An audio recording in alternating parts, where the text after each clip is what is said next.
2023-24ನೇ ಸಾಲಿನ youth games council India ಎಂಬ ಸಂಸ್ಥೆ ಇತ್ತೀಚೆಗೆ ಗೋವಾದಲ್ಲಿ ರಾಷ್ಟ್ರೀಯ ಮಟ್ಟದ ಕ್ರೀಡಾಕೂಟ ಆಯೋಜಿಸಿತ್ತು.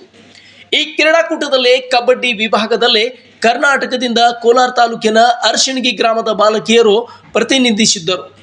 ಕಬಡ್ಡಿ ವಿಭಾಗದಲ್ಲಿ ಬಾಲಕಿಯರು ಜಯಭೇರಿ ಬಾರಿಸಿದ್ದು ಈಗ ನೇಪಾಳದಲ್ಲಿ ನಡೆಯಲಿರುವ ಅಂತಾರಾಷ್ಟ್ರೀಯ ಮಟ್ಟಕ್ಕೆ ಆಯ್ಕೆಯಾಗಿದ್ದಾರೆ. ಇನ್ನು ಈ ಕ್ರೀಡಾಕೂಟ ಖಾಸಗಿವಾಗಿದ್ದು ಇಲ್ಲಿ ಕೆಲವು ಶುಲ್ಕವನ್ನು ಭರಿಸಬೇಕಾಗಿದೆ. ಹಾಗಾಗಿ ಕ್ರೀಡಾಪಟುಗಳು ಗ್ರಾಮದ ಹಿರಿಯರಿಂದ ಜನಪ್ರತಿನಿಧಿಗಳಿಂದ ಧನ ಸಹಾಯದ ನಿರೀಕ್ಷೆಯಲ್ಲಿದ್ದಾರೆ. ಮುಂದಿನ ತಿಂಗಳು ನೇಪಾಳದಲ್ಲಿ ನಡೆಯಲಿರುವ ಈ ಅಂತಾರಾಷ್ಟ್ರೀಯ ಕ್ರೀಡಾಕೂಟದಲ್ಲಿ ಕೋಲಾರ ತಾಲೂಕಿನ ಅರಶಿಣಗಿ ಗ್ರಾಮದ ಸರ್ಕಾರಿ ಹಿರಿಯ ಪ್ರಾಥಮಿಕ ಶಾಲೆ ಈ ವಿದ್ಯಾರ್ಥಿಗಳು ಭಾರತದ ಪರವಾಗಿ ಕ್ರೀಡಾಕೂಟದಲ್ಲಿ ಪ್ರತಿನಿಧಿಸಲಿದ್ದಾರೆ.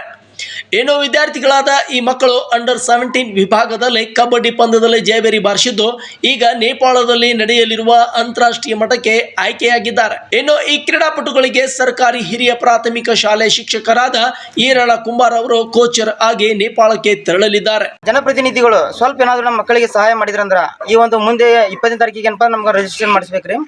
ಆದ್ರೆ ಅದು ಮುಂದಿನ ತಿಂಗಳು 10ನೇ ತಾರೀಕಿನ ಮ್ಯಾಚ್ಗಳೆಲ್ಲ ಸ್ಟಾರ್ಟ್ ಆಗ್ತಾವೆ, ಪಂದ್ಯಗಳೆಲ್ಲ. ಅದಕ್ಕೆ ಅಲ್ಲಿಗೆ ಹೋಗಬೇಕಾದ್ರೆ ಸ್ವಲ್ಪ ಹಣದ ಸಹಾಯ ಬೇಕಾಗ್ತೈತಿ. ಅದಕ್ಕಾಗಿ ಏನಪ್ಪ ಅಂದ್ರೆ ಜನಪ್ರತಿನಿಧಿಗಳು ಏನಾದರೂ ನಮ್ಗೆ ಸಹಾಯ ಮಾಡಿದ್ರಂದ್ರೆ ಮಕ್ಕಳನ್ನ ಕರ್ಕೊಂಡು ಮುಂದೆ ಹೋಗ್ಲಿಕ್ಕೆ ನಮ್ಗೆ ಹೆಲ್ಪ್ ಆಕೈತೆ ಅಂತ ಈ ಒಂದು ಸಂದರ್ಭದಲ್ಲಿ ಹೇಳಕ್ಕೆ ಇಷ್ಟಪಡ್ತೀನಿ ನಾನು. ಅದೇ ರೀತಿ ಇನ್ನೂ ನಮ್ಮ ಊರಿನ ಒಂದು ಗ್ರಾಮಸ್ಥರಾಗಿರ್ಬೋದು, ಗುರು ಹಿರಿಯರು ಮತ್ತು ನನ್ನ ಯುವಕ ಮಿತ್ರರಾಗಿರ್ಬೋದು, ಎಲ್ಲರೂ ಕೂಡ ಏನಪ್ಪ ಒಳ್ಳೆಯ ರೀತಿಯ ಒಂದು ಸಹಕಾರವನ್ನು ಕೊಡ್ತಾ ಬಂದಿದ್ದಾರೆ. ಇದೇ ರೀತಿ ಸಹಕಾರ ಇರಲಿ ಅಂತ ನಾನು ಈ ಸಮಯದಲ್ಲಿ ಹೇಳಿಕ್ಕೆ ಇಷ್ಟಪಡ್ತೀನಿ. ಇನ್ನು ಹಳ್ಳಿ ಸೊಗಡಿನ ಕ್ರೀಡಾಪಟುಗಳಾದ ಈ ವಿದ್ಯಾರ್ಥಿಗಳು ಭಾರತದಿಂದ ಪ್ರತಿನಿಧಿಸುತ್ತಿದ್ದು ಗ್ರಾಮಸ್ಥರು ಸಂತೋಷ ವ್ಯಕ್ತಪಡಿಸುತ್ತಿದ್ದಾರೆ. ಅಷ್ಟೇ ಅಲ್ಲದೆ ದೇಶದ ಕೀರ್ತಿಯನ್ನು ಅಂತಾರಾಷ್ಟ್ರೀಯ ಮಟ್ಟದಲ್ಲಿ ಬೆಳಗಿಸುವುದರ ಜೊತೆಗೆ ನಮ್ಮ ಗ್ರಾಮದ ಹೆಸರನ್ನು ಕೂಡ ಅಂತಾರಾಷ್ಟ್ರೀಯ ಮಟ್ಟದಲ್ಲಿ ಗುರುತಿಸಿದ್ದು ಇದು ನಮಗೆ ಹೆಮ್ಮೆಯ ವಿಷಯ ಎಂದು ಗ್ರಾಮಸ್ಥರಾದ ಶರಣಪ್ಪ ಬೆಲ್ಲ ಸಂತೋಷ ವ್ಯಕ್ತಪಡಿಸಿದರು. ನಮ್ಮ ಶಾಲೆ ಇಲ್ಲಿವರೆಗೆ ನಾವು ತಾಲೂಕಾ ಮಟ್ಟ ಜಿಲ್ಲಾ ಮಟ್ಟದ ಕ್ರೀಡೆ ಒಳಗೆ ಫಸ್ಟ್ ಬರ್ತಾ ಇತ್ತು. ಈ ಸಲ ಏನಾಗ್ಯದ ನಮ್ಮದು ರಾಷ್ಟ್ರ ಮಟ್ಟದಾಗ ಪ್ರಥಮ ಸ್ಥಾನ ಬಂದೈತಿ. ಆದ ಕಾರಣ ಇದು ನಮಗೆ ಬಂದದ್ರಿಂದ ತುಂಬ ಖುಷಿಯಾಗೈತಿ ಊರಿಗೆ ಗ್ರಾಮಸ್ಥರಿಗೆ. ಇನ್ನು ಮುಂದೆ ನಮಗೆ ಅಂತಾರಾಷ್ಟ್ರೀಯ ಮಟ್ಟದ ಒಂದು ಕ್ರೀಡಾ ಕೊಡೋಕ್ಕೆ ನಮ್ಮ ಹುಡುಗರು ಹೋಗೋಕೆ ಒಂದು ದುಡ್ಡಿನ ವ್ಯವಸ್ಥೆ ಅಂತ ಸಮಸ್ಯೆ ಆಗ್ಯದ. ನಾವು ಊರಿನವರು ಅಲ್ಪ ಸ್ವಲ್ಪ ನಾವು ಇಲ್ಲೆಲ್ಲ ಸಹಕಾರ ಮಾಡ್ತೇವೆ. ಇದರ ಜೊತೆಗೆ ಅನುದಾನ ಅವರಿಗೆ ದುಡ್ಡಿನ ಒಂದು ಕೊರತೆ ಭಾಳ ಐತಿ. ಯಾಕಂದ್ರೆ ಅಂತಾರಾಷ್ಟ್ರೀಯ ಮಟ್ಟದಾಗ ಅದು ಕ್ರೀಡೆ ಇರೋದ್ರಿಂದ ಅಲ್ಲಿ ಹೋಗ್ಲಿಕ್ಕೆ ಖರ್ಚು ಭಾಳ ಬರ್ತದೆ. ಅದಕ್ಕೆ ಜನಪ್ರತಿನಿಧಿಗಳು ಕೂಡ ಒಂದಿಷ್ಟು ದುಡ್ಡಿನ ಒಂದು ಸಹಾಯ ಮಾಡಿದ್ರೆ ಮುಂದೆ ಅವ್ರಿಗೆ ಹೋಗೋಕೆ ಅನುಕೂಲ ಆಗ್ತೈತಿ. ನಮ್ಮ ಭಾರತದ ಪರವಾಗಿ ಅಲ್ಲಿ ನೇಪಾಳದಲ್ಲಿ ನಡೀತಕ್ಕಂಥ ಒಂದು ಕ್ರೀಡೆ ಒಳಗೆ ಅವ್ರು ಭಾಗವಹಿಸಿ ನಮ್ಮ ಭಾರತದ ಹೆಸರನ್ನು ಅವ್ರು ತರ್ತಾ ಇದ್ದಾರೆ. ಅಲ್ಲಿ ಕೂಡ ನೇಪಾಳದಲ್ಲಿ ಕೂಡ ಅವರು ಪ್ರಥಮ ಸ್ಥಾನ ಗೆದ್ಕೊಂಡು ಬರ್ತಾರಂತ ನಮಗೆ ನಂಬಿಕೆ ಅದ.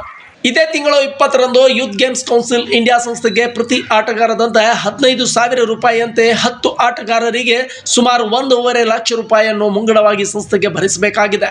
ಹೀಗಾಗಿ ಕೂಡಲೇ ಆಸಕ್ತಿಯುಳ್ಳ ಕ್ರೀಡಾಭಿಮಾನಿಗಳು, ಗ್ರಾಮದ ಹಿರಿಯರು, ಜನಪ್ರತಿನಿಧಿಗಳು ಮಕ್ಕಳ ಭವಿಷ್ಯತ್ತಿಗಾಗಿ ತಮಗೆ ನೀಗಿದಷ್ಟು ಹಣವನ್ನು ನೀಡಿ ಅಂತಾರಾಷ್ಟ್ರೀಯ ಮಟ್ಟದಲ್ಲಿ ಭಾರತ ಪರವಾಗಿ ಪ್ರತಿನಿಧಿಸಲು ಸಹಾಯಧನ ನೀಡುವಂತೆ ಮಕ್ಕಳ ಪೋಷಕರು ಆಗ್ರಹಿಸಿದ್ದಾರೆ.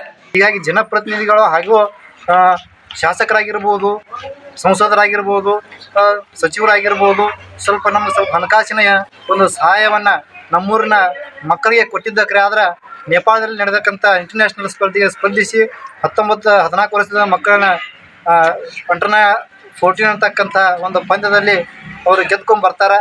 ಇಡೀ ನಮ್ಮ ದೇಶದ ಒಂದು ಪತಾಕೆಯನ್ನು ಹಾರಿಸ್ತಾರೆ. ಹೀಗಾಗಿ ಅವರಿಗೆ ಒಂದು ಹಣದ ಒಂದು ಸಹಾಯವನ್ನು ತಮ್ಮಿಂದ ಆಗಬೇಕಂತೇಳಿ ತಮ್ಮಿಂದ ನಿರೀಕ್ಷಿಸ್ತಾ ಇದ್ದೇವೆ. ಒಟ್ಟಿನಲ್ಲಿ ನೇಪಾಳದಲ್ಲಿ ನಡೆಯುತ್ತಿರುವ ಈ ಕ್ರೀಡಾಕೂಟದಲ್ಲಿ ಭಾರತದಿಂದ ಪ್ರತಿನಿಧಿಸುತ್ತಿರುವ ಈ ವಿದ್ಯಾರ್ಥಿಗಳಿಗೆ ಗ್ರಾಮದ ಹಿರಿಯರು ತಿಪ್ಪಣ್ಣ ಬಿ ಗೌಡರ್, ಶೇಖಪ್ಪ ಬಿ ತುಮಾಕೆ, ಮಡಿವಾಳ್ ಕುಂಬಾರ್, ಶ್ರೀಕಾಂತ್ ಕುಂಬಾರ್ ಹಾಗೂ ಶಾಲೆಯ ಮುಖ್ಯ ಗುರುಗಳಾದ UP ಸುಲಾಖೆ ಸಹ ಶಿಕ್ಷಕರಾದ KB ಮಾದರ್, KB ದಿನ್ನಿ ಸೇರಿದಂತೆ ವಿದ್ಯಾರ್ಥಿಗಳ ಪೋಷಕರು ಮಕ್ಕಳಿಗೆ ಪ್ರೋತ್ಸಾಹ ನೀಡುತ್ತಿದ್ದು ಜನಪ್ರತಿನಿಧಿಗಳು, ಸಂಘ ಸಂಸ್ಥೆಗಳು ಸಹಾಯಧನ ನೀಡಿ ಅಂತಾರಾಷ್ಟ್ರೀಯ ಮಟ್ಟದಲ್ಲಿ ಹಳ್ಳಿಯ ಕ್ರೀಡಾಪಟುಗಳು ತಮ್ಮ ದೇಶದ ಪತಾಕೆಯನ್ನು ಹಾರಿಸಲು ನೆರವಾಗಬೇಕಾಗಿದೆ. ಜೊತೆಗೆ ನಮ್ಮ ಸುನಾಮಿ ಟಿವಿ ಬಳಗದಿಂದ ಈ ಮಕ್ಕಳು ಗೆದ್ದು ಬರಲಿ ಎಂದು ಹಾರೈಸುತ್ತೇವೆ. Suraj Risaldar, Tsunami TV, Muddebihal.